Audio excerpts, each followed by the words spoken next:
안녕하세요. 새해도 시작됐으니 이제 더 자주 찾아뵈려고 또 왔습니다. 너무 띄엄띄엄 영상을 만들다 보니 채널이 거의 다 죽어가고 있는데 앞으로는 조금 더 활동적인 곳으로 만들어보죠. 그리고 크립토 경제에 대한 이야기를 많이 해보려고 합니다. 오늘은 암호화폐의 시작이 되었던 비트코인에 대한 이야기를 좀 풀어볼까 합니다. 도구로서 얼마나 유용하고 디지털 세계에 큰 변화를 가져왔는지 말이죠. 그리고 왜 비트코인 가격이 끝을 모르고 오르기만 하는지에 대해서도 알려드리려고 합니다. 어떤 도구는 우리 인류에 굉장히 큰 변화를 가져다주고 삶의 형태를 바꿔버리기도 합니다. 그 도구들 중에서 매우 중요하고 지금도 사람들이 잘 사용하지 못하고 있는 도구가 있죠. 그것은 화폐라고 하는 매우 강력한 도구입니다. 사회가 발전하면서 화폐라는 도구가 만들어졌는데 이것은 사람들의 협력을 촉진하는 엄청난 힘을 가지고 있었습니다. 화폐는 가치라는 추상적인 개념이 매우 직관적으로 사용할 수 있도록 물질화된 형태입니다. 화폐 덕분에 인간 사회는 분업이 가능해지고 시간을 매우 효율적으로 사용할 수 있게 됐죠. 개인에게 있어서 화폐를 통한 가치의 축적은 더욱 노력하고 발전하게 만든 원동력이 되었습니다. 화폐가 존재하기 이전에는 수많은 일들을 개인 스스로가 해결해야 했지만 시간과 공간을 투입한 노력이 화폐라는 매개체를 통해 교환됨으로 인해서 사회가 발전할 수 있게 되었습니다. 반복적인 작업을 통하여 장인들이 탄생하게 되고 그들은 정교하고 수준 높은 상품을 생산할 수 있게 됩니다. 화폐는 초기에 희귀한 광물을 기반으로 만들어졌습니다. 쉽게 변질되거나 위조가 어려웠기 때문이죠. 주로 금과 은이 사용됐지만 시간이 흐르며 종이 기반 화폐가 만들어집니다. 여기서 잠깐 부가 설명을 드리자면 왜 종이라는 별 큰 가치가 없는 물질이 현대 가장 널리 사용되는 화폐의 주요 형태가 되었는지 여러 설명이 있지만 금을 보관하던 증명서가 지폐의 원조였다는 것이 업계의 정설입니다. 금이나 은 같은 금속은 물질적으로 튼튼하며 변질이 되지 않고 오랫동안 보관이 가능하다는 점에서는 매우 뛰어났지만 단점이라면 일단 액수가 커질수록 무거워지고 부피가 커지기 때문에 보관과 운반이 힘들어지게 됩니다. 이런 문제 때문에 믿을 만한 인물에게 보관을 맡기고 보관증을 발급받아 그 보관증을 소지한 사람이 오면 보관 중인 금을 내어주게 되는 형태로 가치 유통이 변하게 되죠. 이것이 바로 종이화폐가 사회에 받아들여지게 된 원인인 것입니다. 그리고 정말 오랫동안 지폐를 기반으로 가치 교환이 발생하고 경제가 움직이게 됩니다. 하지만 지폐는 국경이라는 물리적 경계를 벗어날 수 없게 됩니다. 대부분 국가에서는 국경 내부에서만 자유로운 경제 활동이 가능하며 국경을 넘게 되면 해당 지역에 새로운 화폐가 필요했죠. 이런 부분을 해결한 것은 각 시대의 강대국 화폐였습니다. 해당 강대국 화폐를 기축통화로 이용하며 자국 국경 밖에서는 가치를 이동하기 위해 기축통화 화폐로 환전하게 되면 대부분의 국가들에서도 기축통화는 화폐로 인정받고 있기 때문에 자국 화폐로의 환전을 할 수 있게 되었죠. 그런데 화폐라는 것은 발행하는 주체를 전적으로 신뢰하면서 종속되기도 합니다. 발행 국가가 사라진다면 해당 화폐는 더 이상 가치를 존속하기 어려워집니다. 물론 국가나 정부가 사라지는 일은 극히 드물기 때문에 높은 신뢰도를 가지고 있었습니다. 하지만 국가의 존속 여부를 떠나 해당 정부의 무분별한 화폐 정책도 화폐의 가치를 떨어뜨리거나 화폐의 신뢰성을 악화시키기도 합니다. 예를 들어 베네수엘라나 짐바브웨의 화폐는 매달 수백 %씩 가치가 증발해버립니다. 아무도 원하지 않는 종이 쪼가리가 되어버리는 것이죠. 그래서 비트코인을 개발한 사토시 나카모토는 특정 단체나 정부에 종속되지 않은 탈중앙적 화폐 시스템을 고안하려고 한 것이죠. 특정 정부나 단체에 종속되지 않고 그 누구의 소유물도 아니며 통제되지 않은 완벽한 자유주의적 화폐로 설계된 것이 바로 비트코인이었습니다. 비트코인이 만들어진 배경에는 2008년 있었던 서프라임 모기지 사태로 촉발된 경제위기와 그로 인해 심각한 타격을 입은 서민들, 이런 모습을 보며 탈중앙적 화폐를 꿈꾸던 자유주의 개발자들이 함께 탄생시킨 것입니다. 주요 개발자로 알려진 사토시 나카모토는 현재까지 누구인지 밝혀지지 않고 있으며 스스로 밝혀지길 원하지도 않고 있어서 앞으로도 누구인지 밝혀지지 않을 것 같습니다. 그럼 이런 상황에서 만들어진 비트코인이 주목받은 이유는 무엇일까요? 제 영상에서 기술적 설명을 하지는 않겠습니다. 비트코인이 어떤 역사적 사건을 통해 가격이 상승해 왔고 또 세상에 받아들여지게 되었는지 다루어 보겠습니다. 서문에서도 언급했지만 비트코인이 도구라는 것을 꼭 기억하시기 바랍니다. 도구는 더 편리한 도구가 나타나면 이전 도구들은 자연스럽게 사라지거나 매우 제한된 용도로 이용이 줄어들게 되죠. 전 세계에서 매우 많이 사용되던 마차라는 이동 도구는 자동차라는 뛰어난 도구의 탄생으로 거의 사라지게 되었죠. 지금은 관광이나 저개발 국가의 저렴한 이동수단 정도로 쓰이고 있습니다.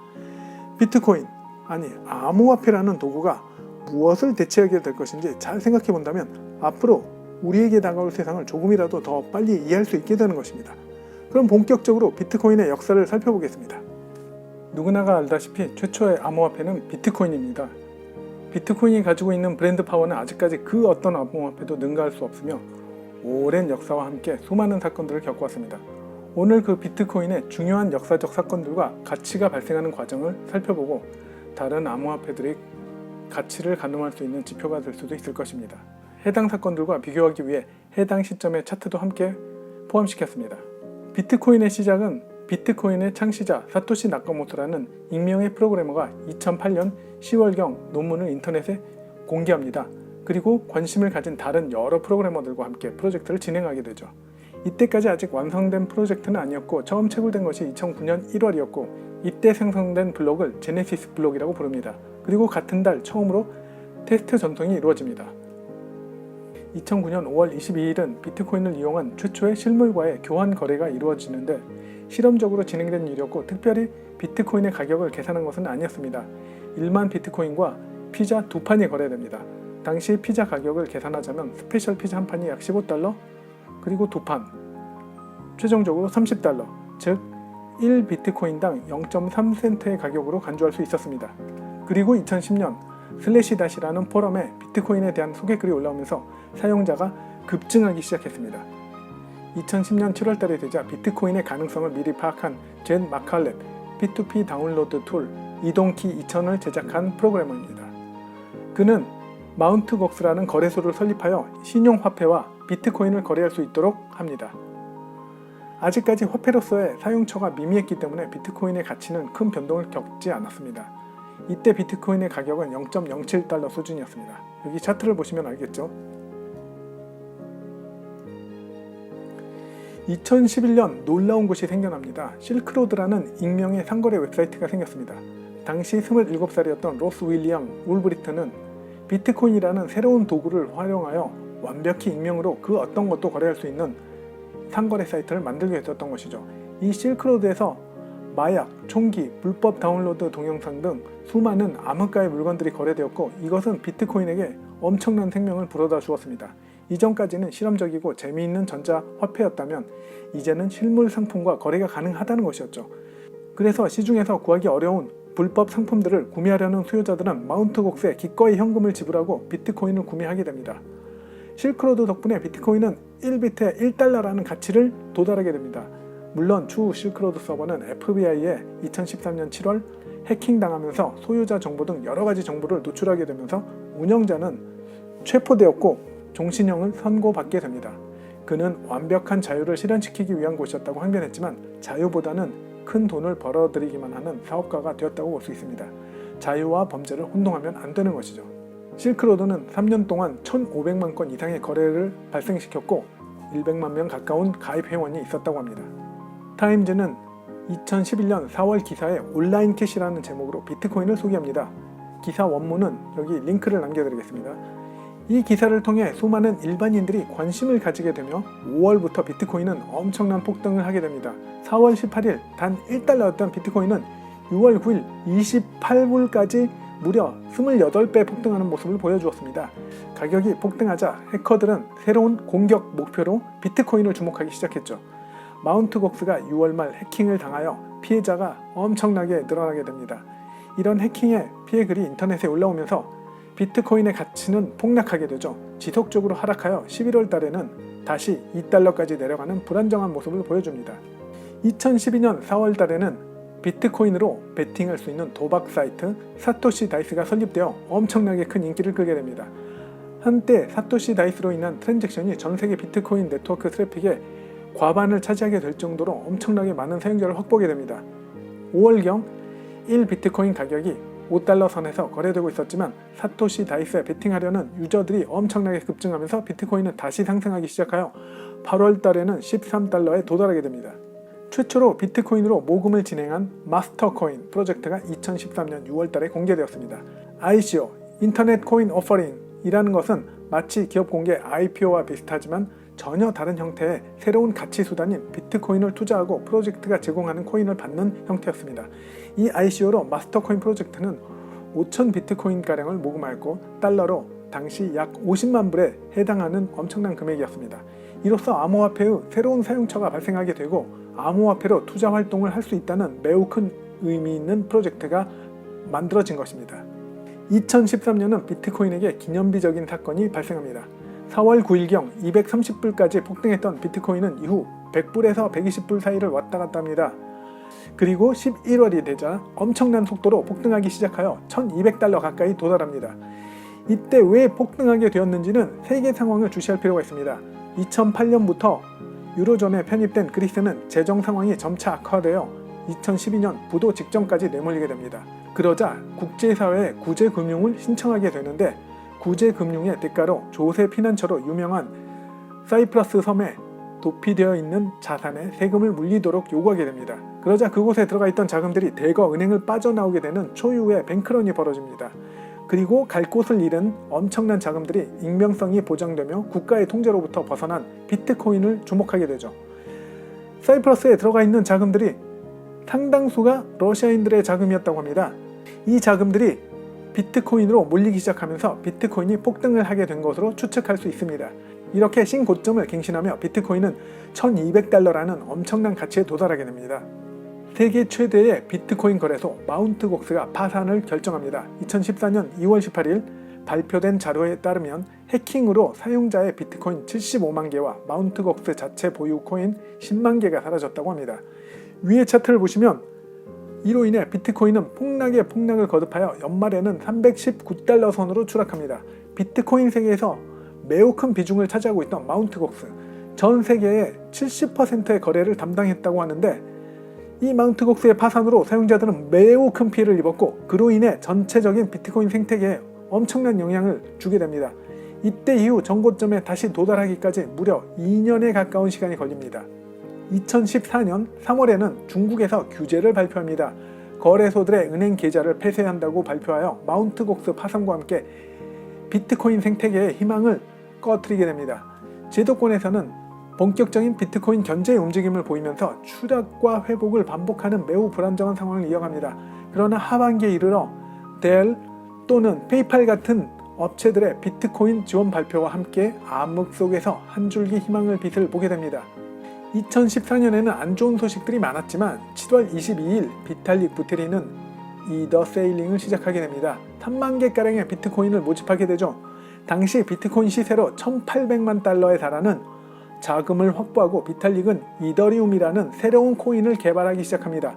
몇 년 뒤 이더리움은 비트코인의 가장 강력한 경쟁자가 될 것이라는 걸 이때는 몰랐겠죠?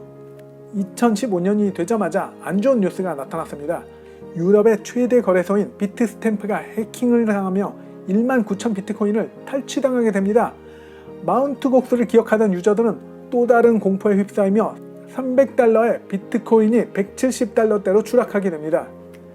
개인들을 이어주는 서비스 로컬 비트코인과 중국의 거래소 비터 또한 해킹 피해를 당합니다. 엄청나게 가치가 상승한 비트코인은 사이버 범죄자들에게 새로운 돈벌이 수단으로 등극하며 수많은 해커들과 일부 국가들의 국가 차원에서의 해커들이 동원되었을 수도 있다는 의혹이 있었습니다. 2016년 전 세계 제2의 금융선진국, 세계 5위의 경제대국, 유로존 주요 회원국인 영국에서 엄청난 소용돌이 속으로 들어갑니다. 당시 캐머런 총리와 야당의 정치 투쟁으로 캐머런은 뜬금없이 브렉시트를 국민 투표로 밀어붙이게 됩니다. 그리고 그에 대한 반작용과 극렬한 국민의 대립으로 유로존 모두 불안감에 휩싸이며 비트코인 시세가 영향을 받기 시작합니다. 차트를 보시면 5월 말부터 본격적으로 브렉시트의 불안감이 시세에 반영되기 시작합니다. 유로존 경제에 대한 불안감으로 비트코인은 폭등하기 시작합니다. 이때 이미 비트코인은 안전자산으로 평가되고 있었다고 판단됩니다. 우려는 현실로 나타나 충격과 공포의 브렉시트. 국민투표는 브렉시트를 유로존 탈퇴로 결정해버리게 되고 비트코인 시세는 오히려 소폭 하락하는 모습을 보였지만 그 후 쭉 상승하며 2016년 12월 말에는 전 고점을 회복하게 됩니다. 2017년에는 전체 암호화폐 세계가 무한한 성장을 보여주고 있었습니다. 비트코인은 1,000달러 선에서 한 해를 시작하게 되고 12월에 2만 달러를 돌파하는 기염을 토했습니다. 무려 20배 성장을 하고 제도권에서 속속 인정하는 분위기가 만들어지고 있죠. 2018년 성장에는 몇 가지 정치적 중요 사건이 영향을 주었다고 판단이 되는데 그중 한 가지가 다자간 자동금융정보 교환 협정이 시행되는 것입니다.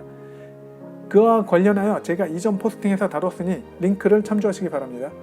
이 협정으로 인하여 거주국에서 도피되는 모든 자금의 정보가 낱낱이 공개되고 마땅히 숨을 곳을 찾지 못하게 된다는 것이죠. 2018년 9월달부터 시행되기로 되었지만 5월부터 차트의 선방향이 되어 전반적인 암호화폐들의 가격이 폭발적으로 성장합니다. 비트코인에게 여러 가지 호재가 있었는데 그중 가장 큰 관심을 불러일으켰던 것은 시카고 선물거래소 CME에 성장되어 거래가 된다는 소식이 있었고 12월 정식으로 거래가 시작되게 됩니다. 이와 시카고 옵션 거래소 CBOE에서도 상장되는 등 비트코인 가격에 불을 지펴 하늘로 날아가면서 2만 불 시대를 열게 됩니다. 2019년부터 암호화폐 세계에 정말 많은 일이 있었습니다. 2021년 비트코인은 최고점인 6만 9천 달러까지 도달하였고 다시 하락하여 2022년 1월 현재 시점에서는 4만 3천 달러를 오르내리고 있습니다. 이후의 이야기는 이더리움이 암호화폐 세계에 더 많은 영향을 주었다고 생각되어 다음 영상에서 이더리움에 대한 이야기와 함께 다루어 보겠습니다. 그럼 오늘 이야기는 여기서 마치겠습니다.